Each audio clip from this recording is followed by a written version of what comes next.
The Seattle Mariners are currently 44-40. They hold the third wild card spot in the American League currently. They are 6 games back of the Houston Astros in the division, and they certainly have been hot and cold. More recently, their bats have been hot. They have 9 guys throughout June that are above league average via weighted runs created plus.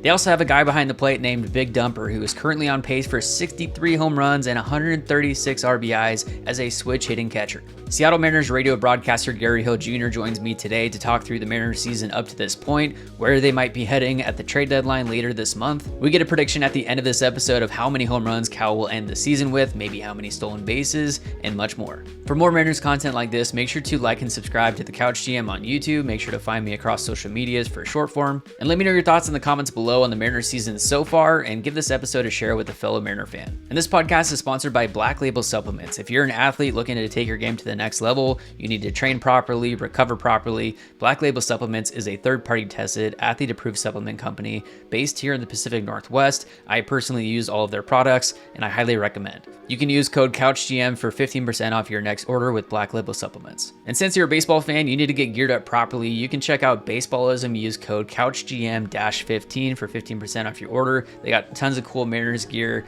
Griffey gear, MLB gear, you name it. Check out baseballism.com. And as always, if you didn't already know, I'm a full-time mortgage lender when I'm not making these sports videos, and it's my goal to help as many sports fans and athletes get into the home of their dreams. If you're looking to buy on the West Coast, Washington, Oregon, California, Idaho, or Arizona, make sure to reach out to me. I'd be happy to assist with your mortgage financing. I'll have a link in the description of this video if you'd like to reach out and connect. And with that, let's get into the episode with Gary Hill Jr. All right, Gary, thanks for joining me today. Mariners are 44-40 currently, just over the halfway point in the season. I guess first off, how are you feeling so far this season? I know you're in the booth every day. You know, what's the fatigue like? What's the day-to-day grind like of a radio broadcaster throughout the MLB season? Well, it's not the same as the players, so we're doing okay. But it can be a grind because it comes at you every single day. And you think back to when this whole thing started in February. They've been on every single day since spring training. So there is it's just a lot. It's a grind, especially with the travel and everything else. And the travel's real, especially when you talk about the Mariners, because that's a lot of time in the air. It's a lot of miles. It's not easy. And a trip like the one the Mariners was just on is a great example. It was a hard trip, and there's weather factors and delays and things like that. And the most difficult part is you get back and you'd love an off day, your first day back, but nope, you're right back to it. You haven't seen the family in a week and a half. You say hi basically, then you're right back at the ballpark. And for that first game against the Royals, I never know what to expect in a first game back off a trip like that. And what was exciting was you wouldn't have known the Mariners just came off a long trip. They played great in the first game. So we're doing fine. and the players responded to last game. So the All-Star break always comes at a great time because it always feels like whenever you get there, it's like, a few days just to do nothing, which is phenomenal. And especially coming off of 3 straight extra inning games in Texas. So is this most recent trip the most grueling one so far this year? Yeah, I think so, especially because of all the other factors laid in. Because Chicago was really challenging, 3-day games in a row, which is a unique challenge, and the weather. It was so hot. Was it like It was 100? so windy. It was just absurd. And then, Minnesota with the weather delays and everything else. So you get into Texas late, and a lot of Central Time, a lot of time in the air. So I think so, but that could be recency bias just because we just got done with it. I don't know. Ask me. We got a couple more of these coming up, so ask me later as we get done with those. Absolutely. Yeah, you got New York coming up and then at Detroit, and then you have the All-Star break to give you a little bit of a rest. Let me phrase this question asking you kind of where the Mariners are currently at. Do you look at it as, oh my gosh, Cal Raleigh is having an MVP type season? Or do you look at it like the Mariners are barely above 500, still 6 games behind the Astros, even though Cal Raleigh is having Mm. an MVP season? What's your take on that? Yeah, so I guess this goes back to kind of my overall arching view of this season so far. And if we take it back to the beginning, and Cal Raleigh has certainly been the driving force of this, but I have been impressed that the Mariners have stayed where they were given the circumstances. Like if you would have laid out to me some of the scenario of what happened to them before the season, I would have thought the Mariners would have been in a bad spot. Because if you would have said, yeah, Kirby's going to be gone, Gilbert's going to be gone, you're really not going to have the Miller that we saw last year. Rayleigh's going to miss most of the first half. Robles is going to miss most of the first half. You kind of go down the list, and Yeah. I would have thought this could be in a bad spot. Uh, they're not, and I know they're 6 games back, which is not where you want to be at Houston. But given the circumstances, and Cal Raleigh is the driving force of this, I think they're in a pretty good spot right now because you can kind of see how they could put together a stretch of good baseball because it feels like Kirby is rounding into the guy that we expect him to be. His last couple starts, he's been that way. I think you think, at least I expect Gilbert to get there as well. We've seen flashes of who he is. So I think because for me, I think the rotation is going to be the key. That's their identity. That's what they really haven't had during the course of this season. And for them to make a run, that's what they have to have, that consistent rotation in and out. I think the offense has found kind of the middle ground between the April explosion and the struggles in May. I think in June they've been more in the middle, and that works if you have the rotation. But I think with Rayleigh back, I think it really helps the lineup, and I think they have a chance to put together a good run of baseball. And they're going to need to. I think the context of this is the Astros have played great. They just aren't losing ever. I'm curious what it looks like without Pena because he's been a driving force for them. Like he's been, we talk about Judge and Cal. If you were to go down one more, Pena's probably third on the AL MVP list, given what he's done so far this season. He'll be missing for at least 10 days. So we'll see what that looks like. But I don't know. It's been frustrating to watch from the outside. Like that Phillies series, for example, you know, the Astros score 5 runs and they sweep the Phillies because they give up 1. It's been a ridiculous run for them. Yeah, and I saw a stat that before yesterday's game, they had the best record in baseball in June. They were 19-7 up to that point. They're currently 50-34. They have a run differential of plus 46. But kind of getting back to your point of the starting rotation, the pitching for the Mariners. So far this year, the pitching staff as a whole is 15th in ERA, right at the middle of the pack at 3.9. They're 20th in strikeouts per nine at an 8.12. The pitching staff as a whole is 24th in Fangraphs wins above replacement. Talking about the starting rotation specifically, they are 20th in F4. They are 18th in K per nine. They're 12th in whip, 18th in batting average against, 16th in ERA. And then it's maybe the biggest issue so far, potential issue is the bullpen and specifically the middle part of the bullpen. The bullpen as a whole is 25th in an F4. The value as a whole as a bullpen is 25th in baseball. They're 18th in whip, 18th in strikeouts per nine, 18th in walks per nine, but they're 10th in ERA because you got guys like Munoz and Brash and Bizardo and these guys that help average things out. So I guess where do you see the biggest hole on this team so far? Yeah, so I think as you lay all that out, I think the bullpen and rotation go hand in hand because we know the back end of the Mariners bullpen has been great. Munoz has been excellent. Brash has been invincible since he's come back. Spire, for the most part, has been excellent. Bizardo and Vargas, I think, have stepped up and been really good in leverage roles. I just think they've been as a unit, they've been overexposed at times because they haven't gotten the consistent innings from the rotation.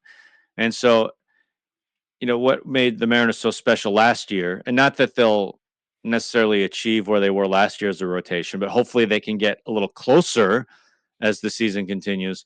What made them so special last year is just the consistency of what they were doing. It seemed like the rotation was giving them 6, 7 innings every single day. And what that does for a bullpen, and what I think the Mariners have been so good at traditionally, is spotting bullpen arms in the optimal places to succeed.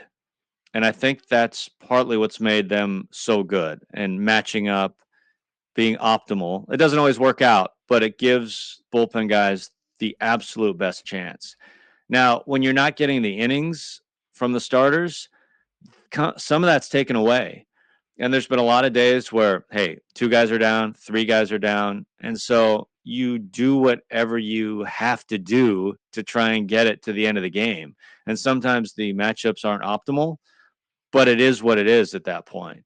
And a stretch like this, there's nothing you can do about it. When you play 17 in a row, you're going to have guys down nearly every night. And we don't necessarily know who those are going into the game. But as you watch a game play out, you can usually figure it out who's not available. Yeah. But I think that's what we're talking about. I think they go hand in hand because it just, when the starters go longer, it just tightens everything up. And I think the bullpen will have better numbers when the starters have better numbers. At least that's how I'm thinking about it in the second half. That makes total sense. And talking about pitchers going deep, Brian Wu is 16 consecutive starts of 6+ innings pitched. The record for the Mariners, I believe, is Randy Johnson with 20 consecutive starts to begin a season. He has the most innings pitched out of the rotation. He's been the most reliable. He even has 5 more innings pitched than Luis Castillo with 1 fewer start so far this year. He has been the second most efficient starting pitcher in all of baseball with 14.16 pitches per inning pitched. You look at his pitch count, he's at the 6th inning. He's hovering maybe like 85, 90 pitches in that range. And he's only gone above 100, I believe, once or twice. What are you seeing from Brian Wu so far? I mean, you nailed it. The consistency has really stood out. You've been able to book 6 innings every single time, which has been remarkable. And, it's been fun. I love watching the 4-seam, 2-seam dance every time he goes out there. And when I watch opponents and watch opponents' swings, there's no mystery how Wu is going to attack them. There's no mystery what's coming. They know the 4-seam's going to be upstairs and the 2-seam's going to dance low. Yet the swings he produces from time to time is just so funny coming from major league hitters. The movement on his stuff is so wicked.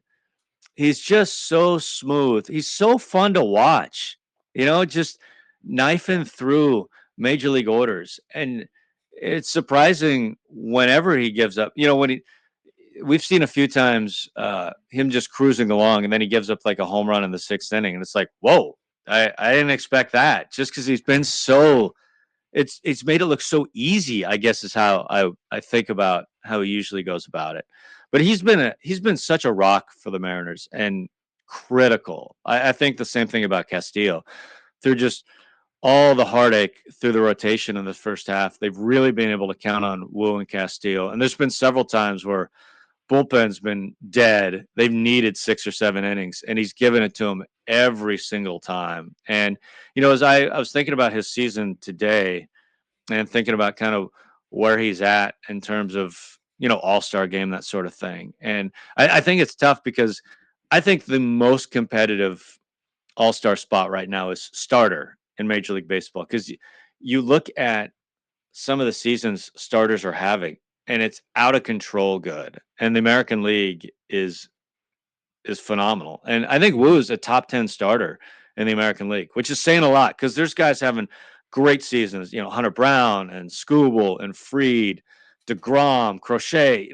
You start to go down the list, it's like, man, all these guys are having great seasons. And Wu, I think, is right there inside the top 10, which to me puts him in position to maybe make an all-star team, depending on, if a couple guys drop out. But I just think that highly of the season he's having because I don't say that lightly. I think it's extremely hard for starters to make the all-star team right now. But I think Wu has a shot at doing it. He's been so good. Absolutely. And he's been throwing that fastball 70% so far this year, 43% with the 4-seam, 27% with the 2-seam. His fastball run value via Baseball Savant is in the 100th percentile. It's arguably the most lethal or most valuable fastball combo. He's in the 96th percentile in walk rate. So he's been it's been incredible to see him come from Cal Poly after Tommy John. The durability. He's now just 20 innings shy of his career high in innings pitched. So that would be amazing to see him make an All-Star game and get the credit where it's deserved. Yeah, it'd be funny too. You think about all the, Gilbert, Kirby, Castillo, they've all made it, and it'd be fun if Wu had his chance to make an All-Star game as well, because they've all deserved it over time, and so I think it'd be great if Wu got there. What's the update on Bryce Miller, and how close do you think they might be to just shutting him down for the year, getting the surgery taken care of instead of trying to push him at all this year? I mean, you have Emerson Hancock, who's been there at the number 5. You can Mhm. make the argument that Logan Evans should be in the number 5 spot moving forward. What are your thoughts and take on that? It's a good question. I know Justin Hollander just gave an update yesterday that he's resumed his throwing program. So I guess we'll see where that leads. At this point, I think it's just a mystery what's going to happen coming up next. And I don't know if things didn't work out after this throwing program. Maybe there's a decision to be made after that. But at this point, I think we just see how it goes this time around, and you hope for the best. It's been my uh yeah, the thing that I've had the hardest time with this season is, Miller was so good last year, and I still think underrated given what he did Mhm. last year. I think he was truly one of the best pitchers in baseball last year, and he gave the Mariners so much. And it's unfortunate that we really have not seen that guy at all this year. And I would love if, hey, he came back, started this throwing program. Everything went well. He's back in the rotation at some point, and we get to see that guy again. Like, I don't know if that's going to happen, but I would love if it did, because he's really been missing for the Mariners this year. He was so good last year, especially to end the season. And I was really optimistic about where this season would go. And he just hasn't been right. So one way or another, you want him to get right. And whether it's this year or next year, I think we all want the same thing. We all want Bryce Miller to be the guy that we saw last year. Because I think what we saw last year, the sky feels like the limit for him too. I still feel like there was room to improve given even given what he did last year. Absolutely. And kind of the consensus this offseason was that Bryce Miller might have been the guy to take the next big step. He was coming Mm. into this season with 7 pitches. And then he started reporting, that he had back tightness. So you thought it was a back thing. And then there's the arm thing that pops up. It turns out it's a bone spur. So yeah, we'll see how this next program goes. He would be a huge value if we can get him back to Mhm. full health. Kind of talking through the offense before we get into the upcoming trade deadline to figure out where they go with everything. The fan base as a whole, throughout the offseason, throughout this season, they're always saying, we need bats, we need bats, we need bats. The Mariners offense has been one of the best in baseball, surprisingly, this season. There's been ups and downs like crazy, like you might imagine. In baseball, it's all about keeping the hot streaks going and reducing the cold streaks where you can. They were one of the hottest hitting teams in baseball the first couple months, and then they had an entire down month in, I believe, May. June, they were one of the hottest as well. Their offense as a whole is 5th in weighted runs created plus at a 112. Their bats as a whole have been 12% above league average. They're currently 12th in runs scored. So, not top 10, but it's not at the lower part. They're 7th in wins above replacement. They're 9th in walk rate, and then they're 6th in total home runs, and that's where they really do their damage. They're also up there in stolen bases. I think they're like 4th in stolen bases. What are your takeaways with this offense? There's, as I mentioned, like Jorge Polanco, one of the hottest hitters. He was Barry Bonds the first month. Now he's been ice cold, and he's again only hitting against righties. There's various other guys in those situations. Donovan Solano, a 201 weighted runs created plus this past month after not doing anything the first couple Mhm. months.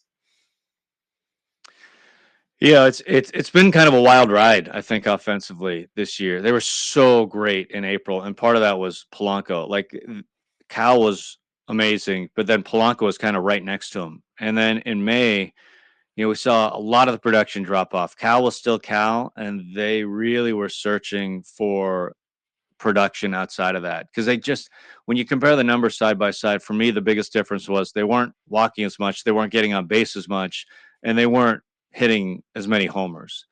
Now things have snapped back in June. Cal has done it again somehow. Double-digit home runs in 3 straight months.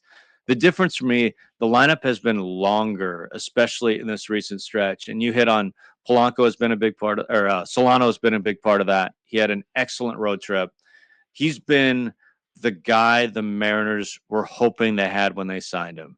And he's a guy, you kind of know what you're getting. It's just going to be base hits. Now, he popped a couple homers in Chicago. He took advantage of the wind. But, when he's in there, he's just kind of hitting line drives. And he had a great road trip. I think he drove in 13 runs on the road trip, which is phenomenal. And him, along with Raley coming back, who's provided punch. And then Canzone has been a big surprise towards the middle bottom of the order because he's provided some punch too. And what's been surprising about Canzone, and I know small sample, but it's really helped, is he's popped some homers. He's actually hit for average, and he hasn't been striking out as much. He's been a different hitter.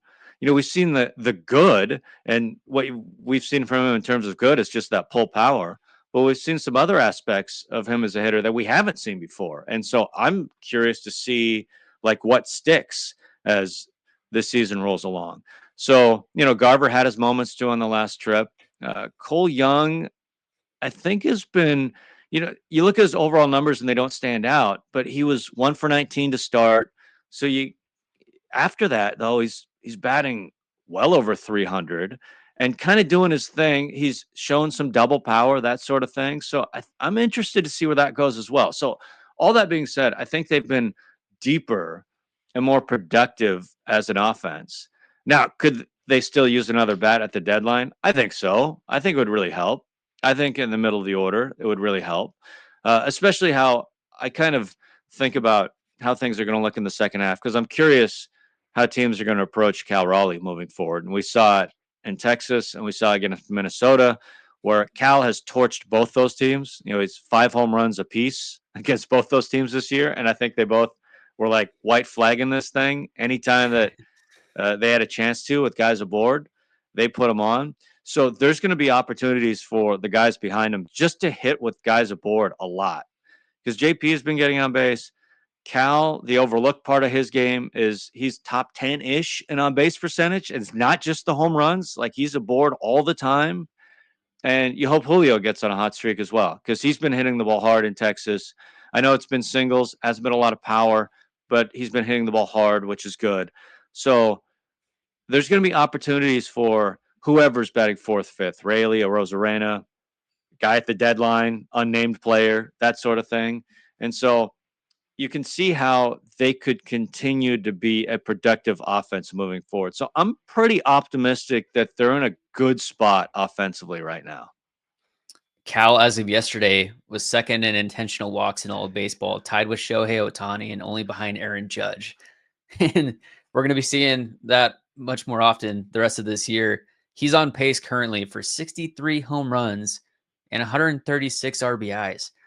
He's on pace to blow away the best catcher, the best season a catcher has had in MLB history. It's amazing. Just talking about June with the offense, there's actually 9 guys that have been above league average in the month of June. Cal Raleigh 195 weighted runs created plus, Donovan Solano now 193, Canzone 156, Mitch Garver 153. Let me pause there. He got hit, or there was the injury, and then Harry Ford was sent down to Texas. And then Mitch Garver has one of the best games Sunday. Walk me through what you heard about Harry Ford coming down, the possibility of him being called up, just that entire process. Yeah, it's pretty wild because you didn't know, because we saw the injury. Garver had to leave, and whenever Garver leaves a game or Cal leaves a game or whatever, you never know, and you're always thinking the worst. And especially with a head injury, face injury, like, I don't know, is this a concussion situation? You don't know. And so immediately we hear that Harry Ford got scratched, and we see him the next day, and it's just so much mystery because you never really know what's going to happen. And for Garver, it was a funny trip because it was Minnesota and Texas back to back, his 2 former teams, right?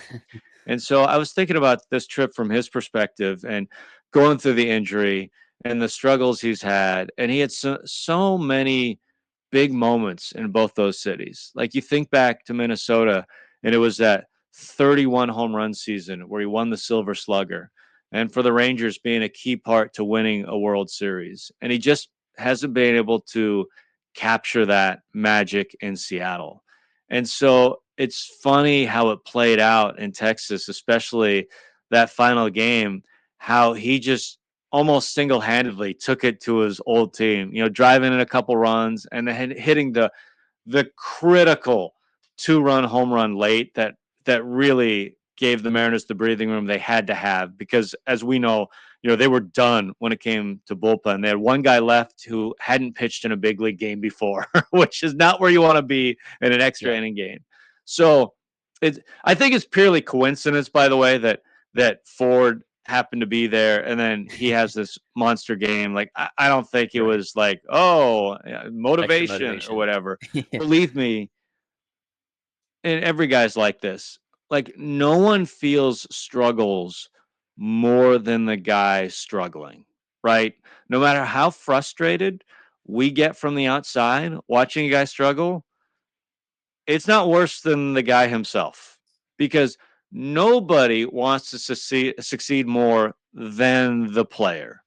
That's just fact. Mhm. As much as the fan base wants it, as much as we want it from the outside, I mean, they want it. They want it. And so I think it was just coincidence that it happened, but I feel really good for him that he had that monster game. And I'm just curious to see where he goes to the rest of the way. Because as you point out, 9 players above average, there hasn't been many months the last, I don't know, a couple of years we've been able to say that. Right. So I think I'm optimistic though that some of this can carry forward. That this isn't just a 1 month blip for guys. I guess that's what I'm hopeful for. Now, when looking at the trade deadline, which is going to be July 31st, 6 p.m. Eastern, what direction do you think the Mariners go here? Because they're trying to fit a lot of guys in playing time, and they all have relatively similar. You got a lot of lefty bats that are right field, first base. You got Mm, Canzone, you got Raley. You also have Jorge Polanco, who's basically a DH only. He's only batting lefty. You then have Solano, who's mm. also a DH first base only, but he's a righty. You got Mastroboni, who's a utility guy. You got Demo, who hasn't been too hot. I think I said Canzone already. You have Mitch Garver as well, who's a catcher DH. There's a lot. They're trying to fit a lot of different people into the DH, first base, right field slots. So when you're looking at the trade deadline, what type of profile of a bat and what position versatility do you think they go after? Yeah, the first part of that question is out of their control, and that's who is going to be available. And that's the big one to me. And I don't know at this point, I don't think we know at this point which teams will be selling. Uh, I was nervous a few weeks ago that there just wasn't going to be a lot available because it kind of looked like to me like, man, every team outside of the White Sox and Rockies are going to be in this thing. So who is going to sell? Now, I think things have changed a little bit the last few weeks. And if I'm a Mariners fan, like I'm hoping that the Diamondbacks struggle, that Baltimore calls it, maybe Texas calls it. Because even if, like Texas, for example, the Mariners in Texas don't trade a lot, but just having guys available on the market, I think is helpful for the Mariners. So it's not just a battle for like one or two available bats, for example. So I think that is the first question, who's going to be available? Because I really think when you're looking for a bat, you're looking for a good quality bat first, and you figure out the position after that. And I think what's helpful for the Mariners is they do have some flexibility. So if it's like, hey, only this ex first baseman is available, great, get him and then figure it out after, because what you need is the offensive production and you can figure out everything else after the fact. And given some of their flexibility, I think they can play a little hot hand, which is great. It's what you want. And if you're going to hit, you're going to play. And we've seen it with Canzone, for example. He didn't get a lot of chances at first. He worked his way in the lineup. He's hit some home runs, and now he's in the lineup consistently because he's been hitting. And so if you hit, you're going to play. And that's how I kind of, especially when you're heading down the stretch of a season, that's how I see these things is you never have too many quality bats. You never have too many quality arms, and you just figure it out as you go and play the hot hand. Talking about the young guys, Ben Williamson at third base. You got Cole Young at second base. I believe it was Jared Poto that stated that once Cole Young is up, he's going to be there the rest of the season. You'd imagine that Ben Williamson is going to be at third base the rest of the season. Ben Williamson is actually second in the American League at third base in putouts on the year. He's only one behind Junior Caminero, who has 18 more games played. So Ben Williamson, when you watch him play, I had Scott Hunter on to talk about his profile, and it's like Nolan Arenado. I mean, like this guy, the plays that he makes over there. So I guess the question is, let's say they get Eugenio Suarez. Do they move Ben Williamson out of the lineup for the rest of the year and put Gino at third base? Do they put Gino at DH? Are those guys locked into their positions the rest of the year? Is that an obstacle? I don't think it's an obstacle. I mean, it depends on what happens at the deadline, of course. Like if it's going back to what I just said, if you get a bat of Yeah. that kind of quality, he's in the lineup somewhere, and then you figure everything else out, which is fine. Like you want the offensive punch, especially when Gino's defense specifically is good. So I think you just see what happens at the deadline. It's hard to predict this stuff because who knows? Like maybe Arizona, for example, maybe they don't white flag this thing. Maybe they look around and say, "Hey, we can make a run at the wild card," and no team knows better than they do that you can make a run at the World Series from the wild card. So I don't know what they're going to do. Uh, and Williamson has been really impressive defensively. You're right about that. And I think Cole Young's been pretty good defensively too. And they both had their moments, I think, offensively. It's just really hard. Hitting is really hard in general. And especially when you're first into this thing, I think it's really challenging. You're seeing the best pitchers you've ever seen, and you're seeing them inning after inning, game after game, night after night.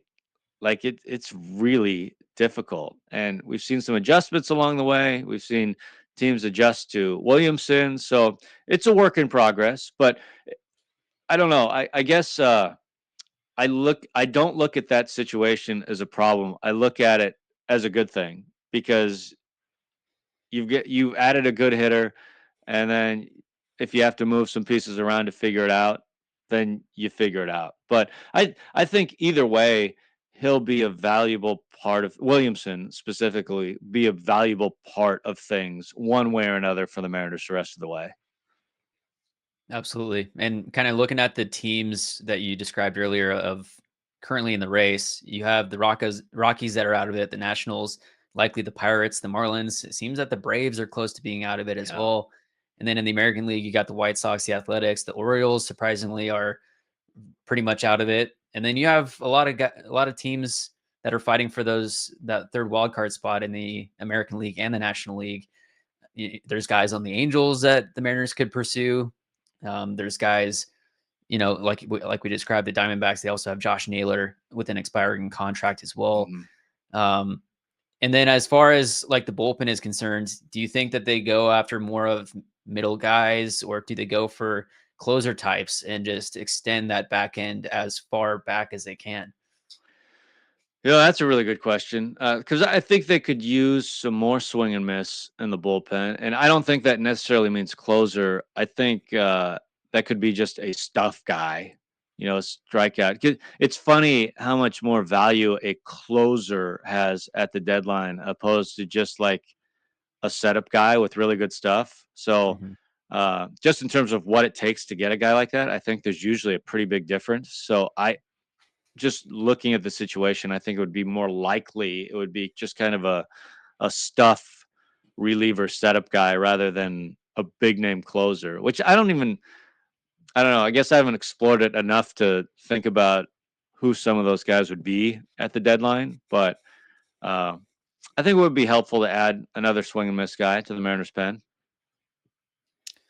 Yeah, unfortunately, some of the names that I mean, a lot of the names of the guys that looking at targeting are currently right in the mix. So we won't Yeah. really know if those teams are going to be selling for another few weeks.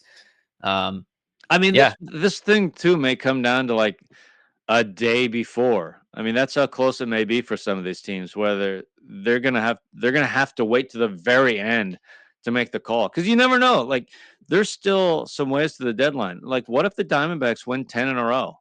Which could happen. They're a good team.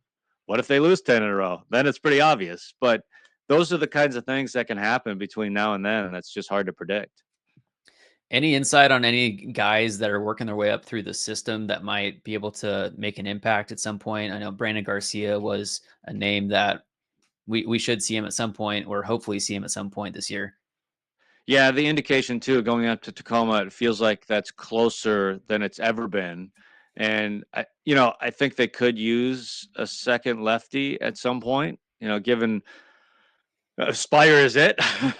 So it would be nice to have a second lefty in there. And I know Saucedo is working his way back from injury too. He's a guy that I know Mariner fans have probably forgotten about as the season has gone on, but he struggled to begin the year, but he's been hurt for most of the year, hasn't been himself. So he's been an effective lefty for the Mariners out of the bullpen too. So he could be an option. I know not a young guy, but he is there working his way back and could be an option as well.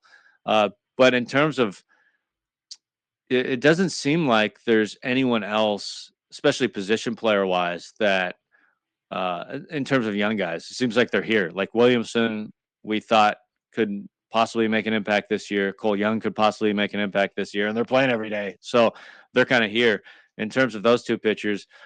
Burgos, I think, is interesting. He's had a phenomenal year in the minors. I'm kind of anxious to see him for the first time. I was kind of hoping they would extend the lead a little bit more last night so we have a chance to have a soft landing so we get a chance to see him because I've heard his stuff is excellent. I've never seen, none of us have ever seen it in a major league game. So I was curious to see what that looks like because this is the time of year where, hey, if you got a big stuff guy, even if it's a rookie, well, you can make a big impact. Mhm. You never know. See if his stuff plays earlier Yeah. on before the deadline is here, so that if you can fill the hole there, you don't have to go and trade resources. Yeah. All right, what's your end of year home run number for Cal Raleigh? Oh, yes. Yes. So I remember asking this question to a bunch of people early on, when Cal was, I don't know, in his, I guess, a month and a half in. And at that point, I was still pretty like, hey, this is going to be really hard to maintain. In fact, I've been wrong twice because he was in double digits in the first month. And I'm like, I remember saying to everyone about the Mariners offense, like, hey, you cannot expect Cal Raleigh to hit double digits again this month because guys just don't, unless you're Griffey, you don't go back to back double digits. So I was wrong in May. And then I was like, hey, when it came to June, I was like, no, seriously, this time, you absolutely cannot expect Cal Raleigh to go double digits for a third straight month because literally nobody does that. And I did spend a bunch of time researching that. And the list of guys that have gone 3 straight months double digits, the list is very small. It's like 17 guys with Cal now, and it's literally Mays, Ruth, Maris. It's those type of guys, and no catcher has ever done it. So uh, so I've been wrong a couple of times just because it's ridiculous. The pace is Right. absurd. It feels like with health, it's going to be in the 50s, and Pretty so safe, I pretty I just safely. I I I I have a hard time just throwing out a number that I think because it sounds absurd. Like when I say, "Oh, I think he can land on 54." Which is very reasonable given where he's at. At the same time, I hear myself say 54, and it seems absurd. That is such a big number, especially for a catcher. That would smash. It's funny that the Royals are in town because Perez, as we know, has the record for a catcher with 48, and then Bench had that great season of 45. And so when I say a number like 54, I mean, you're practically clearing bench by 10 nearly. That is unbelievable. And I know there's a lot of season to go and whatnot, but I don't know. I'm thinking in the 50s. What's your number? Yeah, I mean, just my number that I'd throw out is 52. Yeah. 54, yeah, I mean, anywhere within in that range is completely doable. And like I said, he's on pace right now for 63. Doesn't look like he's going to slow down at any point. And a big part of it is that in the prior years, he was his left side. That was his heavy Yes. power side. But this season, he's taken such a big step from the right side. I believe his home run rate is higher from the right side of the plate this year compared to the left side. So he's not just doing it from one side, he's doing it from both. And part of it might be the torpedo bat. I don't know. I mean, It No, you bring up a great point about Cal and something that should definitely be talked about in the context of his season because in years past we have seen opposing managers turn him around late in a ball game, and that has not worked this year because it's not only the power from the right side but the slash from the right side. In fact, I was the other day I split Cal as a lefty hitter and a righty hitter, and I ranked catcher home runs this year, and, and Cal was number one. Cal lefty was number one, and Cal righty was like number four this year. It's absurd, and it really has changed. I think the way teams can approach him because you're getting equal amount of damage and equal amount of risk. If you look at it from the opposition perspective, there's equal amount of risk facing Cal from either side. We saw game one against the Royals where he tanked that one to center field, which is really impressive. looking at it against lefty pitchers, he has approaching a third of the plate appearances as Mm. a right-handed hitter as he does a left-handed hitter. He has 12 home runs from the right side. He's got 21 from the left side. He's batting 323 from the right side of the plate. He's batting 256 from the left side. He's OPSing 1.140 from the right side of the plate, 991 from the left side. Add on Yeah, top of man. that he has the most steals by a Mariners catcher in a season now, and it's not even the All-Star break. He beat Dan Wilson out. He's got 9 stolen bases currently. One more takes him to 10. He'll be 30-10 before the All-Star break. Are we going to see a 50-20 catcher this year? Oh man, 20 seems like such a long shot, especially given how his body is going to feel as we get into August and whatnot. Like I would love it. He's, you know, what I love about him stealing bases, he's just really smart about it. Like he's very aware of what's going on and when he's not being paid attention to. And so that's when he takes advantage of it, which gets harder. Like the more steals you end up getting, the harder it is to sneak up on teams. So like 20 seems high, but that would be amazing. He's going to be in double figures though, which is incredible for any catcher. And one of my favorite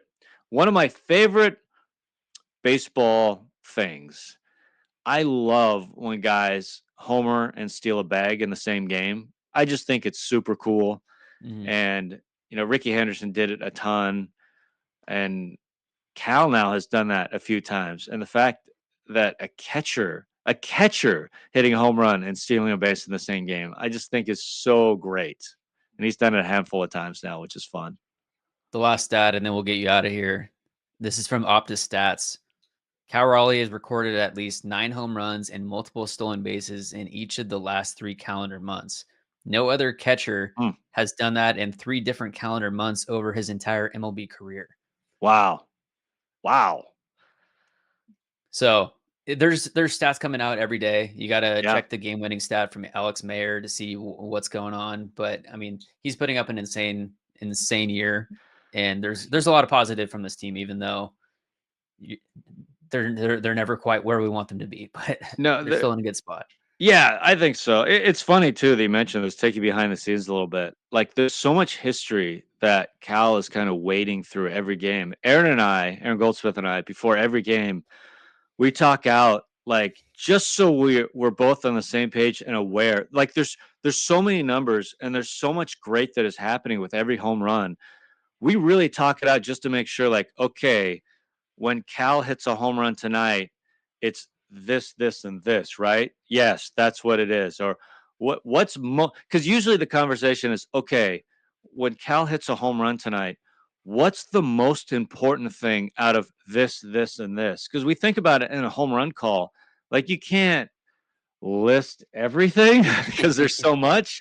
Okay, Need more so airtime. yeah. So what is the most important thing when he hits a home run tonight? Like we have to have those conversations just because there is so much he's doing with every home run and so much history he's making, whether it's Mariners history or history as a catcher or history as a switch hitter or just baseball history. Like it's all happening every single day with Cal Raleigh, which has just been amazing to see. And he's been everything to the Mariners so far this year. Not only, you know, we're talking about him and Judge in an MVP conversation, but clearly the Mariners MVP. But I do think through kind of the wild ride that's been in the first half, I think the Mariners are in a pretty good spot overall. And I know no one wants to be 6 games back of the Astros. Like everyone hates that. But I think they can put together a really good stretch of baseball in the second half, play really well in the second half, and then we'll see where that lands them. Like, I have no idea. If the Astros keep winning, maybe there's nothing you can do about it. But I think the Mariners at least can take care of themselves in the second half and put together a really good stretch. Absolutely. Gary, really appreciate your time. We got the Yankees coming up, the Tigers, then you got have a little break. So enjoy your all-star break. Thanks as always for coming on, and we'll have to have you on again sometime soon. Yeah, anytime. Yeah, can't wait to talk again. It's going to be that's a tough trip on the way to the All-Star break, that's for sure. But we'll see what the Mariners do against the Tigers and Yankees and everything in between. Let's hope we can bypass Skubal. Yes, probably missing Skeens. That's not bad. I'll take it. Yeah, we got the Yeah, Pirates also. Jeez. I know, I know. So I think Skeens is going to pitch the day after the Pirates are here, as long as they stay in That is great to rotation. So hear. maybe they'll get lucky with Scooble too. Yeah. Awesome. Well, thank you. Anytime.